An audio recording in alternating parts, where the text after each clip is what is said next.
Identitas dan Pancasila. Identitas adalah sinonim dari jati diri. Dalam Kamus Besar Bahasa Indonesia KBBI, jati diri diartikan sebagai keadaan atau ciri khusus seseorang. Identitas itu ada dua macam, yaitu identitas individu dan identitas kelompok. Identitas individu artinya identitas yang dimiliki oleh seseorang individu, sedangkan identitas kelompok artinya identitas yang dimiliki oleh kumpulan individu di mana memiliki ciri yang sama. Biasanya bisa disebut ras, baik identitas individu maupun kelompok keduanya bisa didapat secara alamiah dan terbentuk secara sosial. Lalu apa hubungannya dengan Pancasila? Negara kita adalah negara yang penuh dengan keberagaman.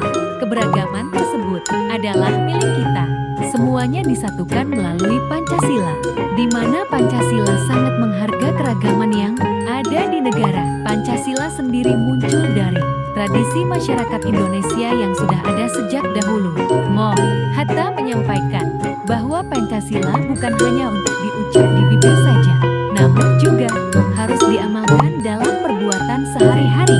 Mengenali dan menyadari keragaman identitas. Manusia adalah makhluk sosial, yang artinya pasti membutuhkan orang lain dalam menjalani kehidupan. Oleh karena itu, interaksi pada setiap manusia pasti akan terjadi.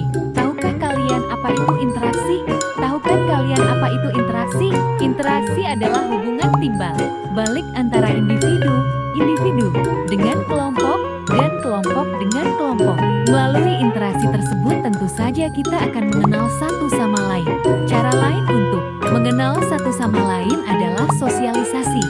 Sosialisasi adalah penamaan atau penyebaran, diseminasi adat, nilai, cara pandang atau pemahaman yang dilakukan oleh satu generasi kepada generasi berikutnya dalam sebuah masyarakat. Oleh karena itu tidak heran bahwa Indonesia memiliki banyak sekali suku bangsa, ras, agama, bahasa, adat istiadat, dan sebagainya. Nah, itu yang disebut dengan identitas primordial.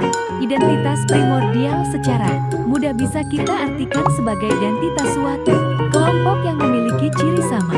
Hebatnya bangsa ini, meski memiliki keberagaman tapi tetap bisa bersatu sebagai sebuah bangsa yang kuat melalui semangat Bhinneka Tunggal Ika sebagai semboyan negara kita ini. Semua keberagaman tersebut dapat bersatu, maka muncullah identitas lain yang disebut identitas nasional, di mana dalam identitas nasional semua itu sama, semua menjadi satu sebagai bangsa Indonesia.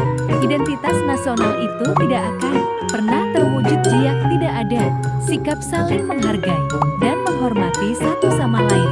Jadi jangan pernah merendahkan orang lain yang berbeda dengan kita ya. Kolaborasi antar budaya di Indonesia dalam perjalanannya menyatukan seluruh keberagaman yang ada itu tidak mudah.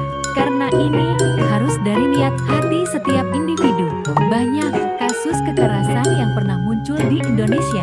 Ini karena akibat keberagaman yang ada seperti konflik Ambon, konflik Sampit, kerusuhan Mei tahun 1998, konflik Ahmadiyah, konflik Lampung, konflik Poso. Konflik tersebut selalu dipicu karena adanya istilah mayoritas dan minoritas. Hal tersebut bisa kita sebut sebagai diskriminasi. Diskriminasi adalah pembedaan perlakuan terhadap sesama warga negara. Lalu bagaimana solusinya? Sudah jelas, dengan adanya sikap toleransi akan cukup untuk meredam sikap diskriminatif tersebut. Serta dengan adanya kolaborasi akan menambah kehangatan untuk bersatu dalam perbedaan ini. Kolaborasi merupakan sebuah kerjasama yang dilakukan baik individu maupun kelompok. Mereka yang terlibat dalam kerjasama itu mendasarkan dirinya pada nilai yang disepakati, komitmen yang dijaga, serta keinginan untuk menunjukkan kepada halayak bahwa perbedaan latar belakang budaya tidak menghalangi siapapun untuk bisa bekerja bersama-sama. Pertukaran budaya di pentas global. Setelah kita memahami makna kolaborasi, maka langkah selanjutnya adalah membanggakan identitas nasional ke kancah internasional. Yap, kita sebagai generasi penerus bangsa harus mau dan mampu mempertahankan kebudayaan yang kita miliki. Keberagaman yang dimiliki bangsa Indonesia adalah suatu anugerah yang harus dipertahankan. Tahukah kalian tentang G20 pada tahun 2022 ini? Joko Widodo sebagai presiden dengan bangganya mengenakan pakaian adat khas Bali saat G20 yaitu Payas Agung. Selain itu, para jajaran menteri menggunakan batik saat acara berlangsung. Itu adalah hal positif yang harus kita tiru. Keberagaman yang dimiliki bangsa Indonesia adalah suatu anugerah yang harus dipertahankan. Tahukah kalian tentang G20 pada tahun 2022 ini? Joko Widodo sebagai presiden dengan bangganya mengenakan pakaian adat khas Bali saat G20 yaitu Payas Agung. Selain itu, para jajaran menteri menggunakan batik saat acara berlangsung.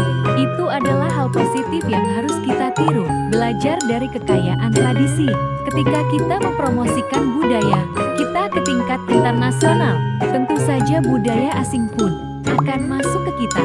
Kita sebagai generasi muda harus bisa memilih dan memilah budaya tersebut. Jangan hanya karena ikut tren yang sedang berlangsung, kita sampai lupa budaya sendiri.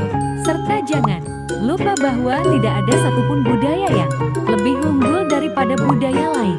Semua sama, semua hebat. Inilah Indonesia yang kaya akan kebudayaan yang luar biasa. Kita berubah menjadi lebih baik, di mana mayoritas bersatu dengan minoritas dalam rasa solidaritas. Dimulai, mari saling menghormati dan menghargai, karena kita adalah Bhinneka Tunggal Ika. Berbeda-beda tetapi tetap satu jua.